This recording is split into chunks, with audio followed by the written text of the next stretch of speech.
Welcome to பென்ட்ரைஸ் today. இன்றைக்கி நம்ம வரப்போகிற டிஎன்பிஎஸ்சி எக்ஸாம்ஸ்க்கான இம்பார்ட்டன்ட் பிடிஎஃப் கம்பெலேஷன் தாங்க பார்த்துட்ருக்கோம். அந்த வகையில் இன்றைக்கி ஆப்டிடியூட் ப்ரீவியஸ் இயர் கொஸ்டின் சரிங்களா. அதை நம்ம டாபிக் வைஸ் பிரிச்சிட்டோம். கடைசியாக நடந்து முடிஞ்ச அசிஸ்டன்ட் பப்ளிக் ப்ராசிக்யூட்டர் வரைக்கும் நம்ம கம்பைல் பண்ணிட்டோம். இது ரீசனிங் எப்போ அவங்க தனியாக 10 கொஸ்டின்ஸ் வரும் அப்படின்னு சொல்லிட்டாங்களோ அதுலேருந்து நம்ம தனி பிடிஎஃபாக அதை நம்ம கொண்டு போயிட்டோம். பட் ரீசனிங் வந்து டாபிக் வைஸ் இருக்காது சரிங்களா. இயர் வைஸ் தான் இருக்கும். ஏன்னா அதில் அதிகமாக கண்டென்ட் இல்லை. அதனால தான் நம்ம கண்டென்ட்டுக்கு நம்ம டிஎன்யூஎஸ்ஆர்பி சைக்காலஜி கொஸ்டின்ஸ் கூட நம்ம சேர்த்துக்கிட்டோம் சரிங்களாங்க. இப்போ நம்ம பார்ப்போம். இப்படி தான் இருக்கும் கொஸ்டின். நெக்ஸ்ட் பேஜில் நம்ம சால்வ் பண்ணியிருப்போம். இதை நீங்கள் நல்ல ஒரு டெஸ்ட் சீரீஸாக கூட பயன்படுத்தலாம் சரிங்களா. இது எல்சிஎம் அண்ட் ஹெச்சிஎஃப் அப்படியே எல்லாதும் இருக்கும்.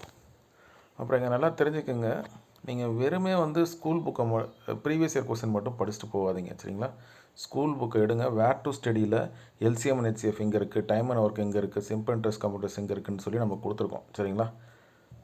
பழைய புக்கு விட்டுருங்க, வேணாம், புது புக்கு மட்டும் போதும். அதில் நீங்கள் எடுத்து ஒரு நோட்ஸ் மாதிரி எடுத்துகிட்டு அதுக்கப்புறம் அந்த ப்ரீவியஸ் இயர் கொஸ்டினாக பார்க்கணும். உதாரணத்துக்கு எல்சிஎம் அண்ட் ஹெச்சிஎஃப்பை நீங்கள் ஒரு நோட்ஸ் எடுத்துக்கங்க. அதுக்கப்புறம் இந்த 310 கொஸ்டினையும் பார்த்தா உங்களுக்கு ஒரு கிளாரிட்டி கிடைக்கும். மோஸ்ட்லி 10 to 15 மாடல்ஸ் இருக்கும் சரிங்களா. LCM HCF, time and work, simple interest computers, ratio proportion, percentage, இதெல்லாம்.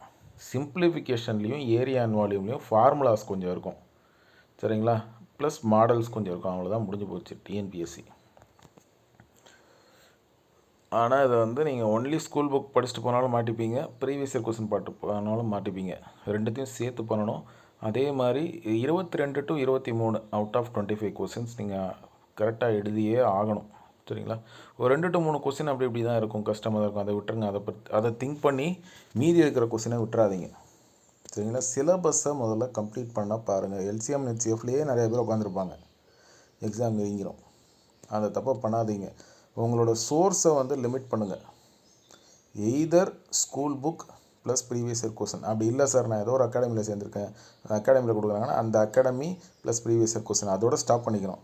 எல்சிஎம் ஹெச்சிஎஃப்கே நம்ம 10 மெட்டீரியல் வச்சிருக்கக்கூடாது. ஸ்கூல் புக்கு, இன்னொரு அகாடமி, செகண்டு, தேர்டு, ஃபோர்த் அப்படின்னு அடிக்கிட்டே போனீங்கன்னா சிலபஸை முடிக்க முடியாது.